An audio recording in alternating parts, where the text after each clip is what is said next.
They are the youngest survivors of the Nazi death machine. Today, they each laid a stone on the northwest suburban grave of the late Sergeant Albert Koziak, a Bridgeport native who is the reason all three are alive. It's a gift. Yes, the glasses were a gift. I told him, I said, Millie, I can't get these in red. I can't get them in blue. Why not purple? Besides, look at my hair.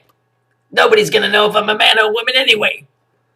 And it's a kismet that we met. And it's wonderful that I'm able to. Also, I have a cold sore right here. If you can kind of pay more attention to my earring or the other side of my face. I know this black kid that got shot in the mouth. Have you heard about him? Say and give my respect. They're extraordinary. Yeah, and of course we're going to show some crows because they're the messengers to Saturn. 3 young mothers and their extraordinary story of courage, defiance, and hope. Anyway, this black kid, did you hear about it? He got shot right up the kazoo. What a way to go, and we thought we had it bad. Wendy Holden. What are you holding, Wendy? Story is chronicled in a new book titled Born Survivors, which tells how in 1940... Also, it's a remake of another book that was written by a guy named McCleary called Born Knowing. You might have heard about it. If you watched any of his videos, I can guarantee you did. Before, the mothers of all three lied about their pregnancies to Dr. Joseph Mengele, the infamous angel of death at the Auschwitz concentration camp. And from there on, it was a question of luck.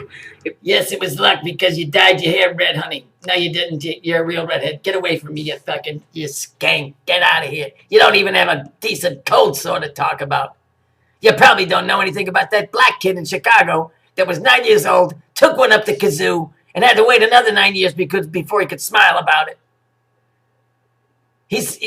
A matter of fact, if I remember correctly, he's the only one that sees eye to eye with his proctologist. It was lucky that they were thrown randomly inappropriate baggy clothing that happened to hide their pregnancy. With the war winding down and the Allies closing in, the mothers were all sent to the Mauthausen concentration camp in Austria, called the Bone Grinder, where in April 1945, they secretly... Yeah, we got one down the street. It's a strip joint. It's called the Bone Grinder. I can only imagine what goes on in there, honey. ...gave birth. On May 5th, Sergeant Koziak was leading a reconnaissance mission as part of the 11th Armored Division. They were going through a nearby town to inspect bridges when a Red Cross doctor stopped Koziak and said he needed to go to Mauthausen. And he radioed in and asked permission, was not given it. He was told to carry on with his mission. He defied orders because the doctor told him they were all going to be killed unless he could get there. Koziak and his men were stunned to find 40,000 prisoners near death, including the 3 infants and their mothers. Peter Koziak remembers his dad talking about the liberation. He spoke some Polish words, and everyone was cheering, I guess. And he actually pulled people out of the ovens. There was 3 ovens. There were 3 ovens. So here's what it is. Suppose you got 3 ovens and you're baking 3 cakes. And a train from New York is getting in at 9:45, and there's another one from Chicago at 6:45. How fast were the 2 trains going when the kid got it up to Kazoo in Chicago before he could smile again? The babies Koziak and his men saved has gone on to lead a full and productive life. What fucking stupid is this shit? You want to talk about coded? It's all Jewish. It's all 3s. It's all fucking, 2 of them and him. And they put a stone which represents the fallen angel on this other guy's grave. And come on, what fucking bullshit?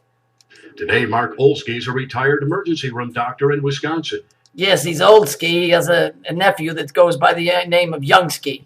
Hannah Moran is a cancer researcher in Hannah Moran, and her favorite niece is named Hanna-Barbera.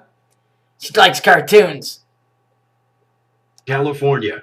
And Eva Clark is a retired teacher in who has a nephew called Dick Clark who had a stroke and he looks like shit. England, who frequently speaks about the Holocaust. Sergeant Koziak died in 1982. The memory of what he found in Mauthausen was it stayed with him his whole life. Obviously, so is this pimple. How old are you? What are you doing getting a pimple at your age? Did you ever think about trying Clearasil, honey? It's funny how your glasses come right to a point right where your pimple is. Those are some fancy glasses. And a hell of a pimple. It's something that I just can't imagine. I just hope that they're all looking down on us and being very happy for us. Hey, that would be a change. Somebody looking down on the Jews instead of the Jews looking down on everybody else. because it is very emotional, and we're just so grateful, to be here, to be alive, and because of the 11th Armored Division. On Tuesday night, the 3 survivors, along with Sergeant Koziak's sons and author Wendy Holden, will take part in a special program at the Illinois Holocaust Museum in Skokie. It really is an amazing story when you hear all the details. All right, Dane, thank you. Sure. Don't forget to laugh, honey. You almost gave it away there, Dean Placco. Stupid fuck.